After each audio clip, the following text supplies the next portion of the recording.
Thank you for coming to this panel. And this is the second panel. This morning we had the first one where we discussed the Kurdish and Palestinian question in addition to ISIS and ISIS' role in the conflict in Syria. And in many ways, this panel is a continuation of the first one. This is a panel, both panels are sponsored by the campaign of Global Solidarity with the Syrian Revolution. And the four of us have been active in different circles, including the campaign, and have been doing different actions and participating in different events to support the Syrian Revolution. And so we're going to be speaking from that standpoint, in addition to our involvement in various ways through writing and speaking different venues. It's a bit tricky to talk about the left and be critical of the left in a leftist forum such as this one. But we want to ground our critique and discussion within a leftist paradigm. And this critique is coming from panelists who are anti-imperialist, against intervention, US intervention or Western intervention, and against the jihadist groups that have been undermining and incarcerating and oftentimes isolating and marginalizing the activists on the ground. So the panel is critical of a certain left, obviously not all the left, but a sizable amount or section of the left that has been quite actively opposed to the Syrian Revolution in different ways. And we'll start with Youssef Khalil, who is a socialist activist involved in solidarity with the Syrian Revolution and Palestinian liberation. He is a co-founder of the Global Campaign of Solidarity with the Syrian Revolution and is a member in the International Socialist Organization. And he will start by grounding our discussion and talking about the counter-revolution and the current situation in Syria. Thank you. Yes.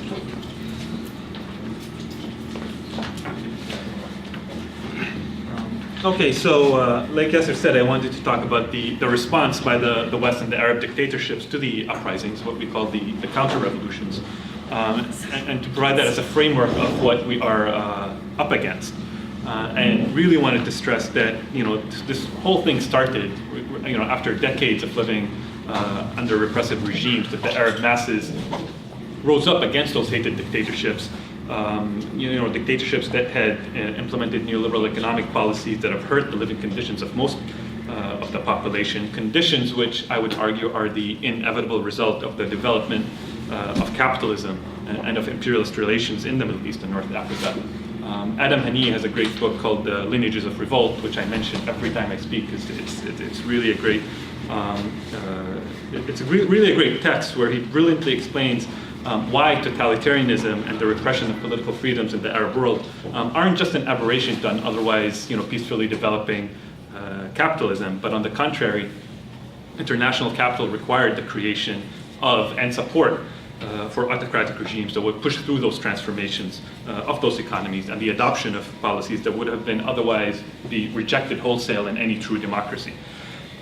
So what might have appeared primarily to be movements for political freedom, while those political freedom is a right that's important on its own, but in challenging dictatorships, those movements are actually challenging a cornerstone of capitalism itself and the regional and international power structure that uphold it. So that's a point of view that I'm coming from, and it didn't matter if the ruling class was a Western ally or an opponent to the United States. The Arab uprising swept through North Africa and the Middle East, from Tunis to Egypt, to Libya, Bahrain, Yemen, Syria, Iraq. And from the point of view of the United States and its allies among the Gulf monarchies, this revolutionary wave had to be just stopped.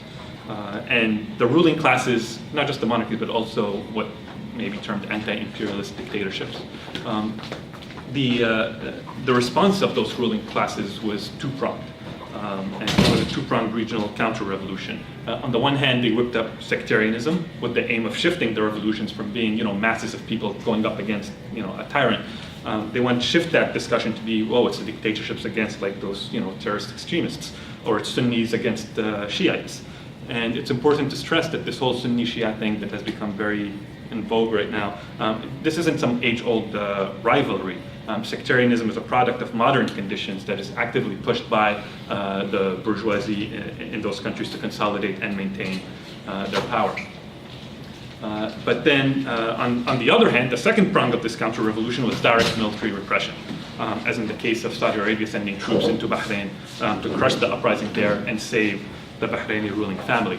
And more recently, in Yemen, where a massive uprising, overthrew the rule of the 33-year rule of Ali Abdullah Saleh, who was eventually had to leave in 2012 after ceding power to his vice president under a Gulf Cooperation Council agreement, basically engineered by Saudi Arabia. An agreement that basically left the state structure intact and the ruling political party intact as well, in what came to be known as the Yemeni solution. Take the head of the pyramid off, but keep everything else intact. And this is important to our discussion in Syria because it's the same solution that the United States and Saudi Arabia were trying to impose and heavily pressure the Syrian opposition into accepting. But there's a lesson to be learned from that, which is that after having ceded power, Saleh is now making an aggressive comeback with the government forces that are still loyal to him, now in alliance with the Houthis, who had spent years fighting, and in alliance with Iranian backing. They have now launched a military takeover of most of Yemen. So Saudi Arabia now sees that as a threat to both its diplomatic efforts and engineering solutions to these crises, but also it sees it as a threat to Iran's expanding influence into the monarchy's backyard. And the Saudi response was a brutal bombing campaign of Yemen, Al-Hazm Storm, which everybody I'm sure is aware of and has been following, but which really signaled a shift in Saudi Arabia's foreign policy, I think, a shift where they are now acting themselves without Washington's explicit approval. And it's a signal of Saudi's increasing role, not just in their direct intervention in Yemen, but also in trying to control and influence the opposition, the official Syrian opposition groupings, and also in shoring up Sisi's military dictatorship in Egypt, where under Sisi's rule, you have more than 3,000 Egyptian citizens killed since the coup in 2013. More than 40,000 Egyptians were arrested during only the first year, and death sentences have been issued against hundreds of people accused of belonging to the Muslim Brotherhood. And remember, this is Egypt, which in 2011 had inspired the world with the January 25th revolution, and now has started carrying out the executions, actually. And I'll take this opportunity to highlight a protest that's coming up on June 20th at Union Square at 1 p.m. To protest the executions and stand in solidarity with Egyptian, but also Syrian revolutionaries under attack from the regime, whether they be secular revolutionaries or whether they be Muslim Brotherhood supporters that were the Egyptian judiciary has gone nuts, really, in persecuting. So that's what we're up against, a ferocious counter-revolution, I would say backed by Saudi Arabia regionally. And it's backed both by petrodollars, and it's also backed by unprecedented arms deals with the West that have just gone through for Saudi Arabia and other Gulf countries in the shadow of the nuclear negotiations with Iran. So there's all of that is happening right now. And Saudi Arabia has always been influential in Arab politics. This isn't new, but we are witnessing an increased influence of Gulf capital precisely due to the neoliberal economic policies that have been adopted across the region in the last 10 to 20 years. And that part is new. It's a development that's happening. Anne Alexander, who wrote in the International Socialism Journal an article on ISIS and the counter-revolution towards a Marxist analysis, actually had this to say, which I thought was illuminating, both because it also references Adam Haniyeh, who I referenced in the beginning. But she talks about the growing weight of Gulf capital in both the Middle Eastern and the global scale. And she references Adam Haniyeh, who I quote, demonstrates how that conglomerates spanning circuits of productive, commodity, and financial capital accumulation have begun to play a crucial role in the wider region, investing in production and services, using loans, diplomacy, and threats to drive through neoliberal policies bent on opening new markets. So this unevenness, basically between the oil-rich countries and the other countries, has made the Gulf states into more powerful regional actors than they had been in the past. So basically making entire economies and state structures dependent on them, and capable of shaping the outcomes of revolution in Egypt and Syria by backing military-led counter-revolution in one case and working for the hegemony of Islamist armed factions over the military struggle in the other. So that's Saudi Arabia. But Saudi Arabia's role also mirrors that of Iran, where Iran is also a regional heavyweight with significant influence and allies in Iraq, Syria, Lebanon, and now Yemen. And it's Iranian arms, money, commanders, and fighters which have played a critical role in helping Assad to remain in power, although most of his armed forces, regular armed forces, have collapsed in the face of the popular uprising. But Iran is also similarly has played a role in its own hegemony of Islamist armed factions. Among the Palestinian and Lebanese resistance, for example, the resistance to Israel in the 80s.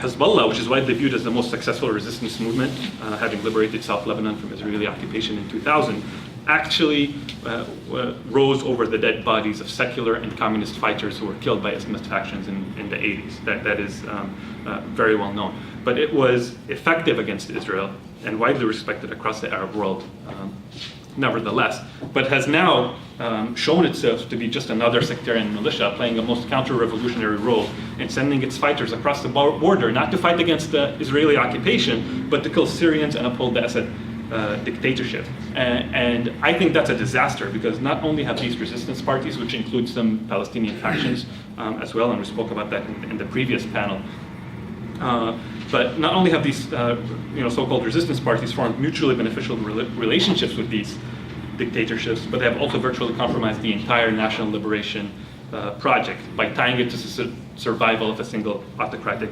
regime. And in the process, they have counterposed national liberation to a people's uprising for political rights, for democracy, for freedom, and for social justice.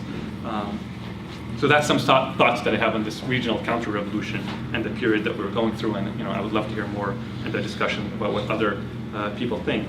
But I just wanted to also turn to the ISIS, the Islamic State in Iraq and Sham, and the Western intervention and coalition bombing of Syria and Iraq, so there can be no confusion, as there was from one of the audience members in the previous session, wondering why we could support the role of sending foreign fighters into Syria, which we do not.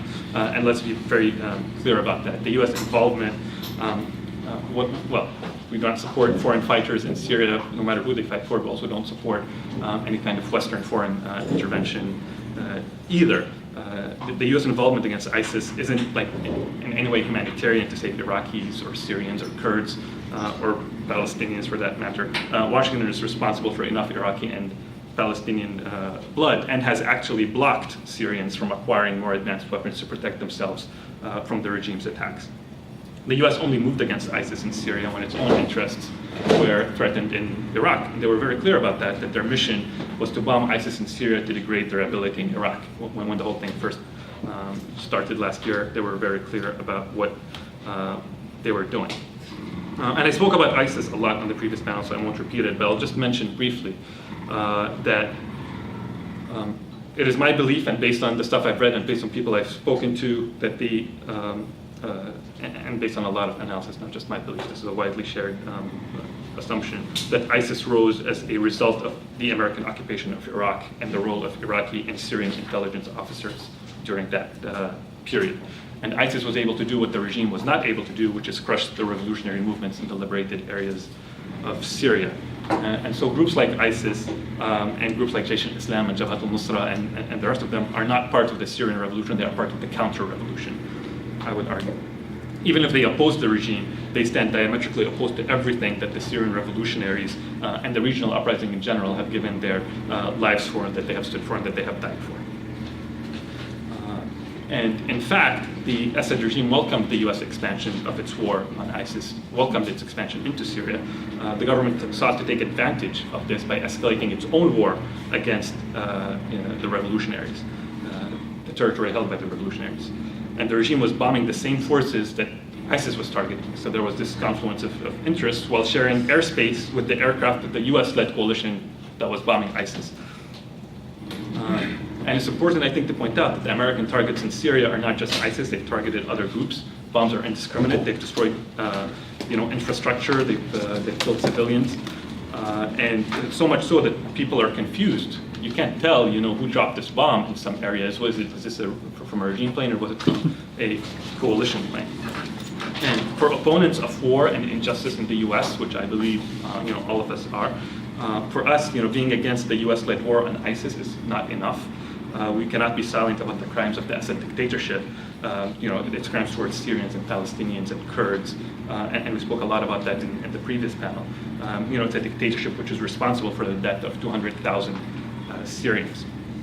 So, with that said, I think that this American intervention is part of this counter-revolution that wants to reimpose an American-Saudi hegemony on the region. And we oppose that, but at the same time, we also oppose ISIS and Assad and the Iranian regime and all despotic regimes.